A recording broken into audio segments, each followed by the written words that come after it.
Continuamos en el día 21 de nuestro plan de lectura cronológica de la Biblia y hoy estamos haciendo el cierre de la tercera semana consecutiva de lectura y también estamos haciendo el cierre del libro de Génesis que termina en el capítulo 50. En estos últimos capítulos de Génesis vamos a ver el cierre de la historia del ciclo de José. Ya vimos en las secciones anteriores cómo José había sido vendido por sus hermanos en una caravana que se dirigía a Egipto y en Egipto fue entregado como esclavo a Potifar, que era uno de los principales líderes en Egipto, el líder de la guardia del faraón. Pero él termina preso, acusado injustamente por la esposa de Potifar de que quería abusar de ella. Estando en la cárcel, José durante varios años es identificado como un hombre en donde residía, reposaba, se manifestaba la bendición de Dios, la presencia de Dios. Eso hace que José logre interpretar los sueños del jefe de los coperos del faraón. Eso haría que años después, cuando el faraón tuvo un sueño que nadie podía interpretar, recordaran que había en la cárcel un joven que podía interpretar y así es como José cuenta la interpretación a Faraón y Faraón lo termina nombrando como el líder principal encargado de la recolección y la venta del alimento durante los años de abundancia y después racionar la comida durante los años de hambre. El capítulo anterior terminó con la aceptación de Jacob de ir a vivir a Egipto para reencontrarse con José, el hijo al quien él pensaba que estaba muerto. En Génesis capítulo 46, de camino desde Canaán, donde se encontraban, hacia Egipto, Jacob llegó con todas sus posesiones, su ganado, sus familiares a la tierra de Berseba. ¿Recuerdan?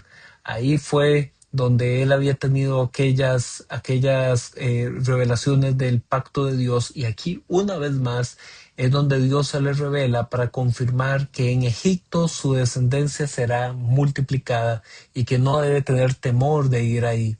Jacob llegó a Egipto con 70 familiares. Este número en la Biblia es un número que nos habla de una cantidad perfecta, un dato que tiene más una connotación literaria de servir como un número de una cantidad perfecta, o otras personas lo considerarán como que efectivamente eran 70 personas las que entraron con Jacob, más allá de una u otra perspectiva. Lo cierto es que los representantes del pueblo israelita entraron a Egipto. En la zona de Gosén, que era una zona relativamente cercana a la desembocadura del delta del Nilo, es decir, era una región fértil, fue donde ellos se asentaron. José ahí fue donde se encontró con su padre Jacob y José aconsejó a sus hermanos de que al presentarse ante los egipcios digan que ellos son pastores de rebaños para que los egipcios los permitan estar ahí habitando en la zona sin ningún tipo de problema porque los egipcios no practicaban el oficio de ser pastores.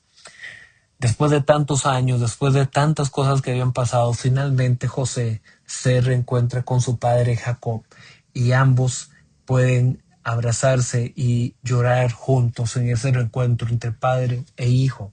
En Génesis capítulo 47, los hermanos de José ahora se presentan ante Faraón, fueron unos 5 de ellos en representación para pedir permiso de mantenerse en Egipto, ya que el hambre en Canaán era tanta de que ya no había pastos para mantener los rebaños.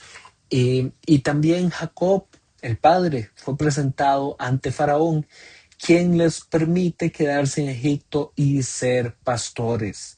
Con el paso de los años de hambre, que todavía faltaban unos 5 años de hambre, el pueblo de Egipto agotó todo su dinero al comprar la comida almacenada por José, pero aún así seguía el hambre.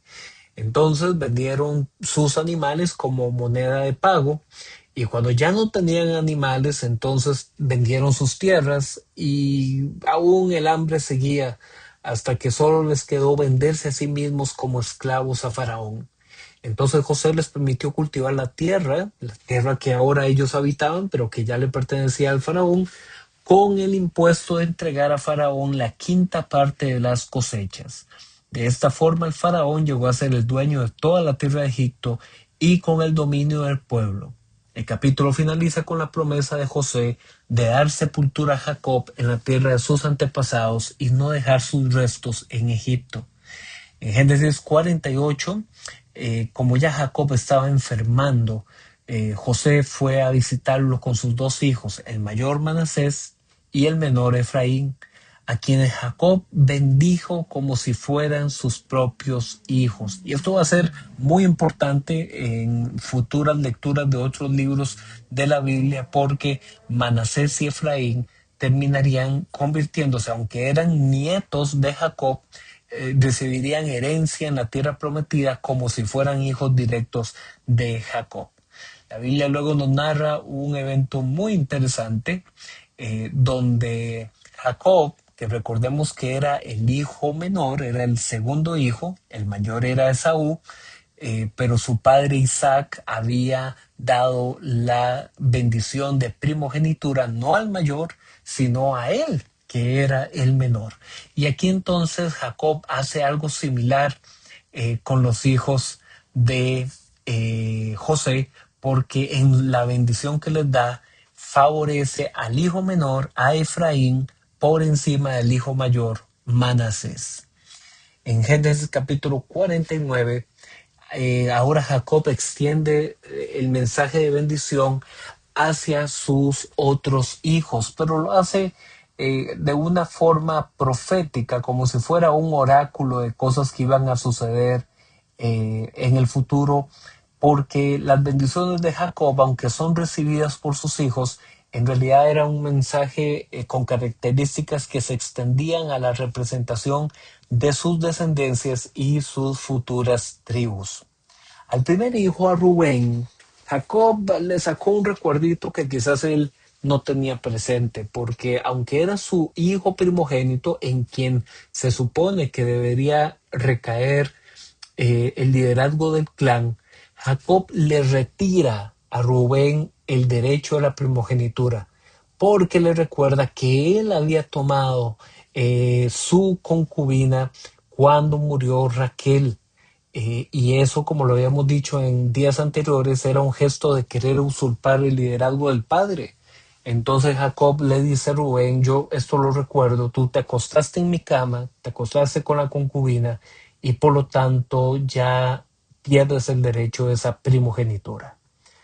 Luego da un mensaje para su segundo y tercer hijo, que es Simeón y Leví, y a ellos les regaña por su actitud violenta. Recordemos que ellos habían sido los orquestadores también de la matanza en Siquem, cuando su hermana Dina había sido abusada. Al cuarto hijo, que es Judá, le da ahora el derecho de primogenitura sobre sus otros hermanos. Es decir, les dice a Judá, sobre ti va a recaer el báculo, sobre ti va a recaer la autoridad, va a recaer el liderazgo. Es más, Judá, de ti saldrá un verdadero rey, porque eres cachorro de león. Y entonces, con el paso del tiempo, la tribu de Judá llegaría a ser la principal del reino del sur. El quinto hijo, Zabulón, recibe una bendición de vivir cerca del mar.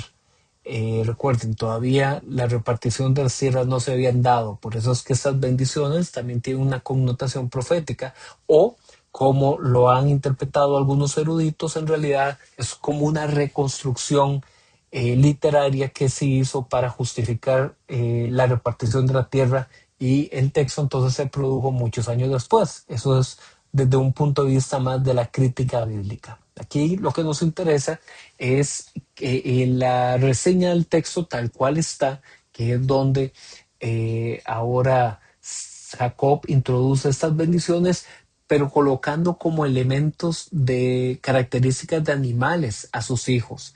Por eso es que Isaacar lo llama que es un asno fuerte, a Dan lo llama como una serpiente junto al camino, a Gad dice que él, aunque va a ser atacado por la espalda, él se va a defender, eh, y a su noveno hijo Aser lo bendice con que va a disfrutar las comidas, va a disfrutar el producto de la tierra. A Neftalí lo llama una gacela libre.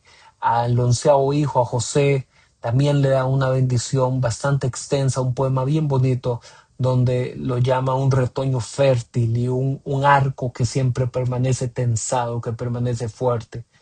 Finalmente, a su doceavo hijo, a Benjamín, lo llama lobo rapaz. Es una forma de exaltar sus características basándose en estos animales. Jacob da instrucciones finales a José y le vuelve a decir que no lo entierre en Egipto, sino que lo lleve a Manré después de que muera.